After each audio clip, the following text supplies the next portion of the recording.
네, 안녕하세요. 반갑습니다. 7월 17일 오후 경기 분석 방송 시작해 보도록 하겠습니다. 일단 오늘도 저의 방송을 찾아주신 모든 시청자 형님들 다들 감사드립니다. 유튜브 형님들 오늘도 와주셔서 감사드리고요. 시작하기 전에 구독 그리고 좋아요 안 하신 형님들 계시다면 한 번씩만 구독, 좋아요 눌러주시면 감사드리도록 하겠습니다. 자, 오늘 경기는 일단 이 국야가 돌아오는 날이에요. KBO가 들어오는 날인데 사실 오늘 다들 아시겠지만 우천에 대한 이슈가 조금 있거든요. 그래서 가장 좀 진행할 가능성이 높아 보이는 기아 NC 경기에다가 일본 경기 위주로 좀 분석을 진행해 보려고 합니다. 그래서 어쨌든 다들 잘 들어주시길 바라면서 구독, 좋아요 한 번씩만 부탁을 드리면서 바로 분석 들어가 볼 수 있도록 하겠습니다. 시작해 볼게요. 자, 이제 KBO가 본격적으로 후반기에 들어가는 상황인데 가장 먼저 살펴볼 경기는 기아 NC입니다. 일단 이번 시즌 내내 조금 안정감을 보여줬었던 제임스 네일이라든지 아니면 이제 최근에 흐름이 굉장히 좋은 랄리 톰슨에 대한 매치업이다 보니까 사실 저득점을 봐주시는 분들이 많으신 것 같아요. 저득점을 봐주시는 분들이 많은 것 같은데 일단은 제임스 네일 먼저 설명을 드려보겠습니다. 이제 149kg짜리 패스볼에다가 그 다음에 이제 커터, 위닝샷으로는 이제 스위퍼라든지 체인저까지 구사가 가능하고요. 이제 무빙 패스볼이 괜찮죠. 뭐 카운트를 잡든지 아니면 땅볼을 유도하든지. 게다가 이제 이 스위퍼가 밸류가 또 높다 보니까 좀 빠르게 승부가 가능하다라는 강점이 있습니다. 특히나 이 홈에서 가져가는 경기에서는 압도적으로 좋거든요. 자, 그래서 이 홈에서 가져가는 경기에서는 총 9번의 경기에서 56점인 동안 8자책, 방어율로 환산했을 시에 1.28. 성적이 되게 좋았습니다. 홈에서 가져갔을 때. 자, 그리고 이번 시즌 NC를 만났을 때도 잘 던졌거든요. 총 2번 나와서 11.2이닝 동안 1자책, 0.77. 실제로 이 NC 같은 경우에는 우한 투수를 만났을 때 팀 OPS가 몇이었냐면 0.716. 그렇게 강하진 않았어요. 그래서 이게 사실 내일이 최소한 뭐 6이닝 이상, 뭐 7이닝까지도 먹어주면서 뭐 2실점 이하급 충분히 좋은 모습을 보여줄 가능성이 높아 보인다. 기대를 해봐도 좋을 것 같다. 라고 저는 보고 있거든요. 자, 반면에 이에 맞서는 NC의 선발은 랄리 톰슨 등판합니다. 최근 경기력이 어떻죠, 톰슨이? 되게 좋아요. 최근 5경기 잘라놓고 봤을 때, 이제 32.1 동안 7자책, 방어율로 환산했을 시에는 1.95가 찍히고 있거든요. 되게 잘하고 있는 상황인데, 152kg짜리 패스볼에다가 뭐 커터, 커브, 슬라이더, 체인지업까지 레파토리 다양하고요. 구속 빠르고 하드웨어도 좋고 구위도 강력하고 조금 문제로 예상됐었던 이 커맨드도 조금 안정감이 생기다 보니까 그냥 잘합니다, 최근에. 그리고 사실 뭐 기아 같은 경우에도 파이어볼로를 만났을 때 재미를 보지 못하고 있어요. 조금 타이밍이 잘 안 맞는 모습을 보여주고 있는 상황이고, 그리고 이제 기아 입장에서는 긍정적인 이슈는 뭐 김선빈이라든지 뭐 나성범이라든지 복귀에 대한 이슈가 있기는 한데, 뭐 최영우도 좀 경미하다고 듣기는 했는데 뭐 길게 봤을 때는 반등 가능성이 충분히 있다고 봅니다. 하지만 당장 오늘 경기 랄리 톰슨을 만나서 기아의 타선이 터져주기에는 기대치가 높지는 않을 것 같다 라고 좀 말씀을 드릴 수 있을 것 같거든요. 그래서 이거 종합해 보면은 8.5 기준 저득점 양상이라든지 뭐 저득점 양상 예상하시는 게 좀 뭐 맞지 않나, 뭐 참고 정도만 해주시면 될 것 같습니다. 언더 경기 나올 것 같아요. 참고해 주시고. 자, 다음 경기 보도록 하겠습니다. 야쿠르트랑 요미우리 볼게요. 자, 이 매치업은 사실 가장 먼저 눈에 보이는 건 야쿠르트가 최근 선발들이 조금 무너지고 있다?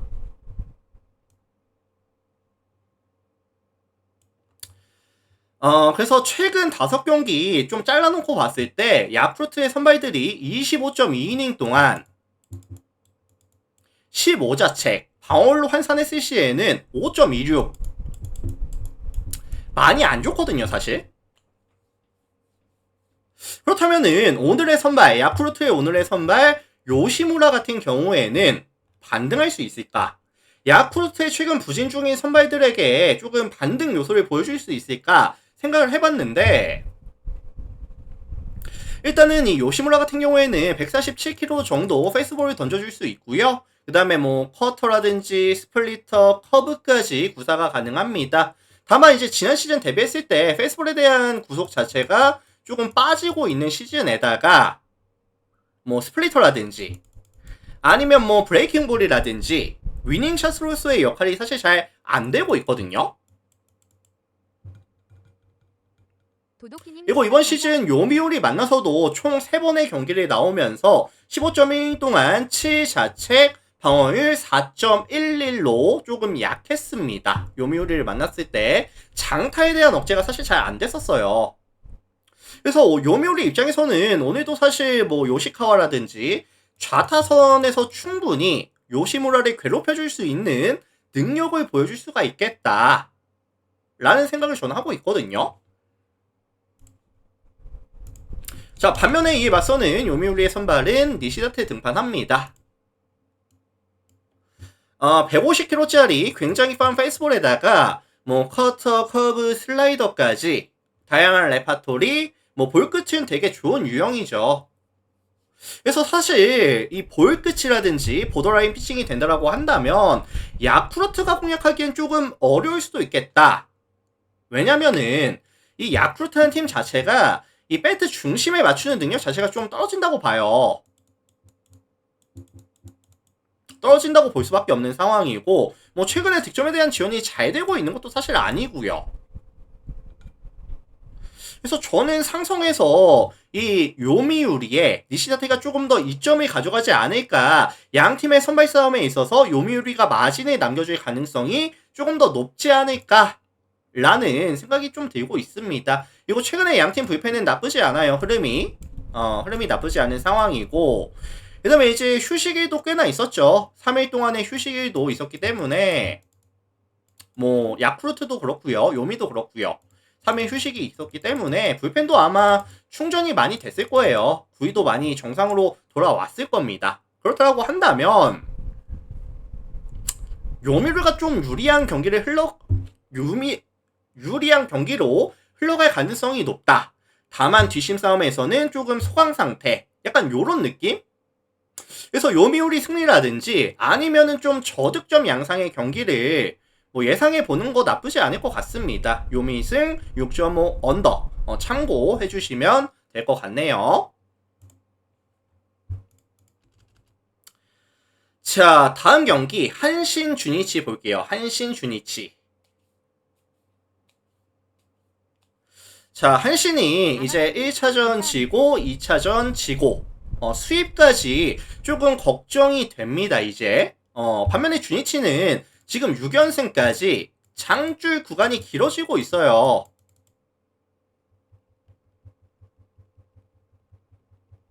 그래서 한신이 오늘 경기도 경기를 내준다라고 한다면 이제 요미 원정을 홈에서 수입을 당하고 주니치에게 수입을 당하고 가야 되는 상황이기 때문에 오늘 경기에 대한 중요성은 되게 높다고 봐요. 오늘 아마 되게 열심히 할 겁니다. 자, 여기서 오늘 이 한신의 선발은 오타케가 등판합니다.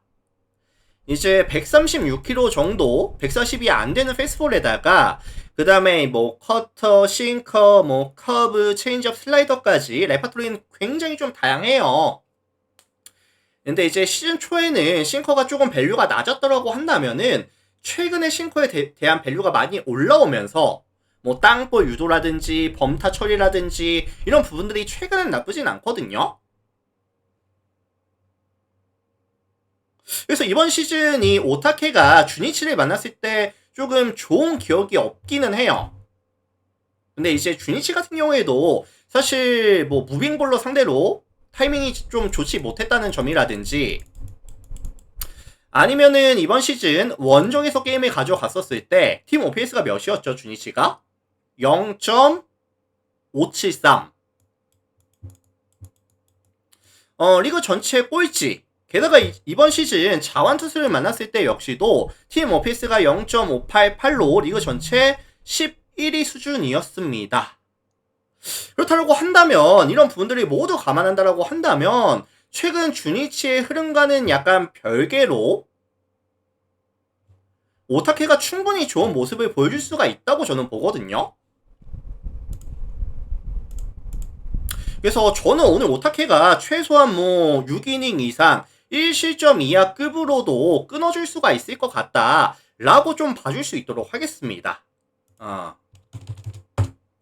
자, 이에 맞서는 주니치의 선발은 카네마루 등판합니다.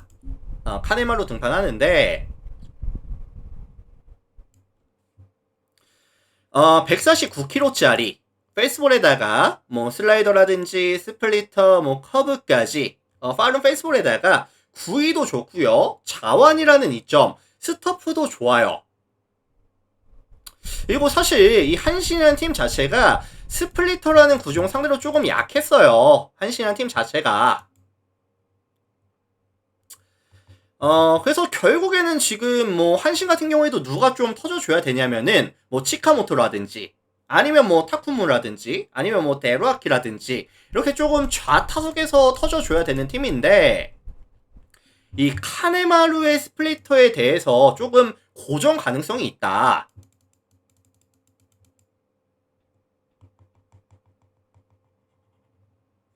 그렇다면 결국에는 접전 저득점에 대한 가능성이 가장 좀 가능성이 높지 않을까? 라는 생각이 들 수밖에 없거든요. 그래서 사실 한신이 수입은 당하지 않겠지 라는 마인드로 접근을 하기보다는 차라리 이거 그냥 저득점 양상으로 접근을 하시는 게, 예상을 하시는 게 조금 더 맞지 않나? 5.5 정도의 기준점이라고 한다면 저득점 양상 예상해 보시는 것도 나쁘지는 않을 것 같다 라는 말씀 전해드리고요. 참고해 주시면 될 것 같습니다.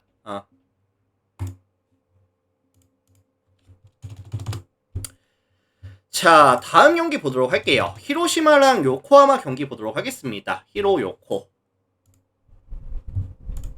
자, 이 매치업은 지금 히로시마가 어제 경기였죠. 7연패를 끊냐 못 끊냐 좀 예측이 나뉘었었는데 우리의 예측대로 연패를 끊어내고 왔습니다. 그래서 사실 지금 연패가 끊어진 팀이 상승세로 조금 돌아가는 경우가 꽤나 많기 때문에 어쨌든 그런 부분들은 조금 염두에 두시면서 경기를 분석하시는 것도 나쁘진 않아 보입니다. 자, 오늘 이 히로시마의 선발은 모리 쇼헤이가 등판하네요. 모리 쇼헤이가 등판을 하는데 이제 143kg짜리 페이스볼에다가 커터, 투심, 슬라이더, 커브, 체인지업, 스플리터까지 레퍼토리가 굉장히 다양해요. 무빙 페이스볼에 대한 이런 땅볼 유도라든지 빠르게 카운트를 쌓아가는 점이라든지 강점이 되게 많아요.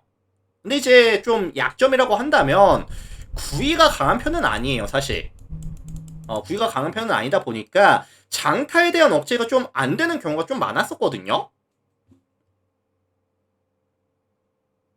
근데 사실 지금 요코하마라는 팀 자체도 타선에서의 집중력이 높지는 못합니다. 최근 5경기 팀 타율이 1할 7푼 8리에다가 득점에 대한 지원이 1.8득점 수준.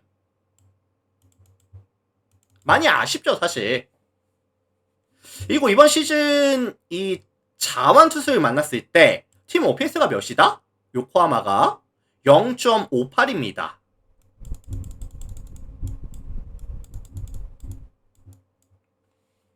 리그 전체 꼴찌죠, 사실. 그래서 최근에 흐름도 안 좋고 상성에서도 약간 뒤처지는 모습을 보여줄 가능성이 높다 보니까 이 모리 쇼헤이에 대한 기대치를 조금 높게 설정해 주더라도 이에 응당한 모습을 보여줄 수 있지 않을까?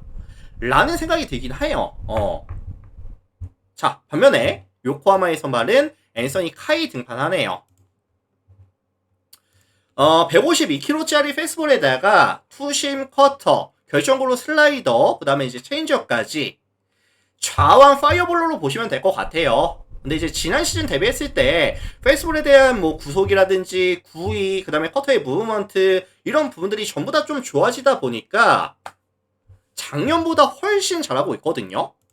그래서 뭐 WHP도 많이 내려왔고 방어율 자체도 1점 중반대에 머무는 모습, 출루 자체를 억제시켜주는 모습들 굉장히 인상적입니다, 사실. 그래서 히로시마가 지금 연패를 끊어내고 온 건 사실이긴 하지만 최근에 득점에 대한 지원이 전혀 안 되고 있는 구간에서 사실 앤서니 카이 같은 에이스 자원을 만난다 라는 점 역시 좀 부담이 될 수밖에 없거든요. 그래서 요거는 사실 뭐 접전 경기라든지 아니면은 뭐 저득점 양상 뭐 예측해봐도 나쁘진 않을 것 같아요. 그래서 뭐 히로시마 핸디라든지 아니면은 뭐 5.5 언더라든지 뭐 참고 정도만 해주시면 괜찮을 것 같습니다.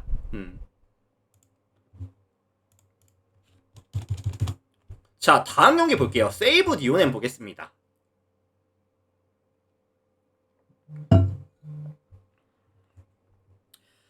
자, 이 매치업은 사실 최근 양팀 분위기가 차이가 좀 많이 나요. 차이가 좀 많이 납니다. 세이브 같은 경우에는 최근에 3연패까지 연패가 길어지고 있는 상황에다가 니오넴 같은 경우에는 최근 4연승 흐름이 좋거든요.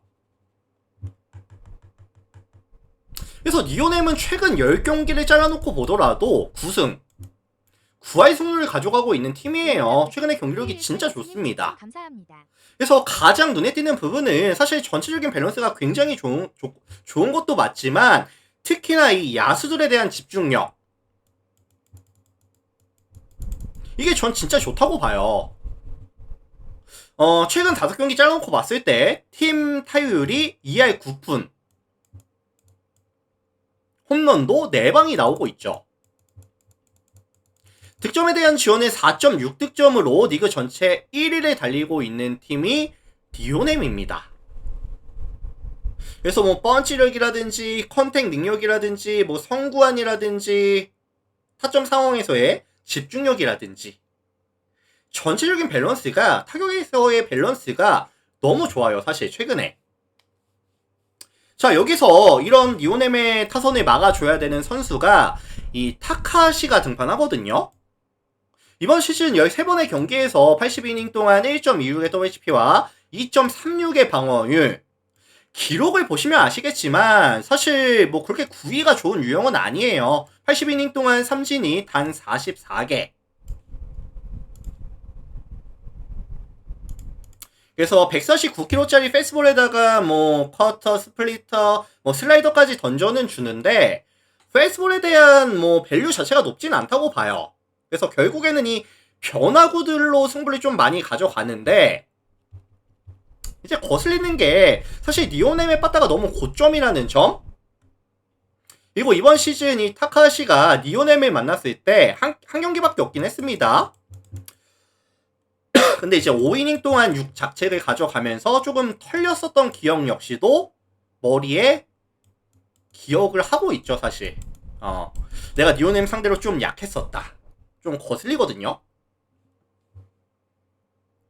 자, 반면에 이에 맞서는 니오넴의 선발은 야마자키가 등판합니다. 야마자키 등판하는데 141kg짜리 페이스볼에다가 그 다음에 커터, 그 다음에 슬라이더 체인지업 스플리터까지 이렇게 던져줄 수 있어요.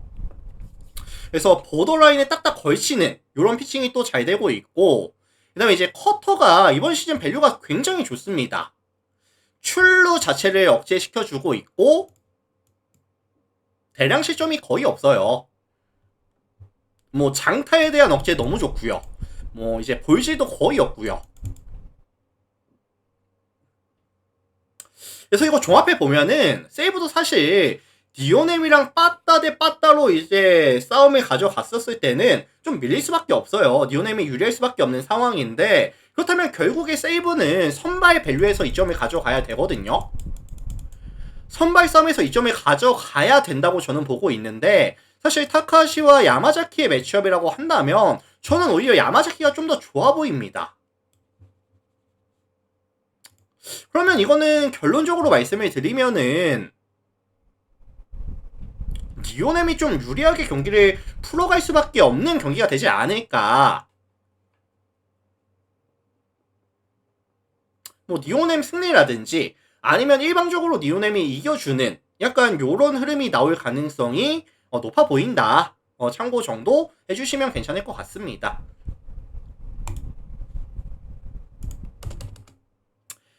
자, 다음 경기 볼게요. 오릭스랑 라쿠텐 경기 살펴보도록 하겠습니다. 자, 이 매치업은 지금 양 팀이 1승씩을 나눠 갔어요. 오릭스 1승, 라쿠텐 1승씩을 나눠 가졌는데 오늘 이기는 팀은 위닝 시리즈를 잡아주면서 약간 상승 구간으로 달려갈 수 있는 그런 상황이라고 보시면 될 것 같습니다.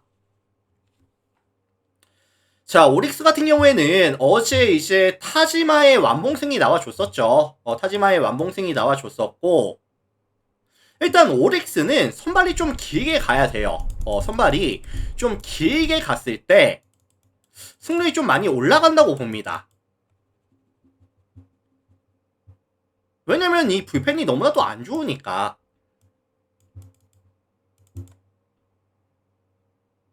자, 오늘 히로야 같은 경우에는 이제 148kg짜리 페이스볼에다가 그 다음에 슬라이더, 스플리터, 체인지업까지 던져줄 수가 있고요. 뭐 페이스볼에 대한 뭐 구위라든지 볼끝 이런 게 괜찮아요. 근데 이제 라쿠텐 같은 경우에도 사실 밸류 높은 페이스볼에 대해서는 사실 뭐 타이밍이 좋진 않아요. 좋진 않은 팀이고, 그리고 이제 이 히로야가 이 라쿠텐을 만났을 때 두 경기 나와서 16이닝 2자책 방어율 1.13으로 진짜 극강이기도 했거든요. 그래서 저는 오늘도 충분히 이 히로야가 뭐 8이닝 넘게까지도 뭐 2실점 이하 급으로 막아줄 수 있지 않을까. 뭐 짧게는 뭐 6이닝, 최소한 6이닝 이상, 길면 8이닝, 아니면 뭐 9이닝까지도 막아주면서 정말 최소한으로 좀 막아주지 않을까. 자, 반면에 라쿠텐의 선발은 기시 등판합니다. 141kg짜리 패스볼에다가 뭐 슬라이더, 커브, 체인지업까지 전형적인 피네스 피처라고 보시면 될 것 같거든요. 이제 최근에 최근 두 경기에서 뭐 지바롯데라든지 뭐 세이브 만나서 5이닝 5자책, 6.1이닝 4자책 안 좋았습니다, 되게. 그래서 뭐 장타에 대한 억제가 조금 안 되고 있다 보니까, 심지어 오늘 매치업 상대는 이렇게 컨택률이 조금 높고 장타, 정타에 대한 능력치를 갖추고 있는 오릭스이다라고 한다면은 이건 사실 기시가 반등감을 보여주기에는 조금 어렵지 않을까 라는 생각이 드네요. 그래서 요거는 뭐 오릭스가 승리를 좀 가져갈 가능성이 높지 않을까? 라는 생각이 들고 있습니다. 뭐 오릭스의 승리라든지 뭐 일방적인 승리라든지 아니면 뭐 저득점에 대한 가능성도 뭐 참고 정도는 해주실 수 있을 것 같다 라는 말씀 전해드리도록 하겠습니다. 자, 다음 경기 소뱅 지바 볼게요. 소뱅 지바.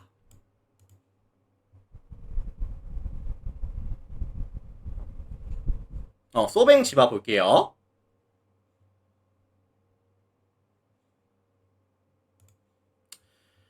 자, 이 매치업은 소뱅 좀 많이 보시는 것 같아요. 소뱅 많이 보시는 것 같은데, 소뱅도 이제 3연승 구간에 들어오면서 이제 빠따가 확실하게 좀 살아난다, 괜찮아지고 있다 라고 저는 보고 있거든요.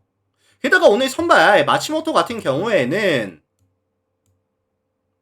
뭐 잘합니다. 일단 잘해요. 147kg짜리 패스볼에다가 뭐 슬라이더, 커브, 체인지업까지 스터프가 되게 좋고요. 뭐 빠른 구속, 강한 구위까지 2이닝 대비했을 때 삼진 비율도 되게 이상적이거든요.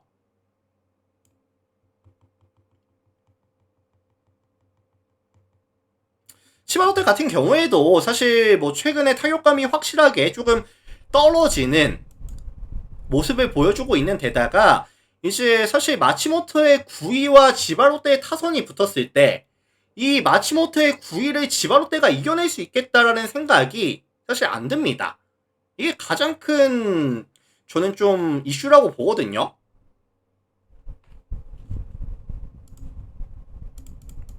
자, 이에 맞서는 지바롯데의 선발은 기무라가 등판을 하는데 이제 148kg짜리 페이스볼이라든지 아니면 뭐 커터, 스플리터, 커브까지 던져줄 수 있어요.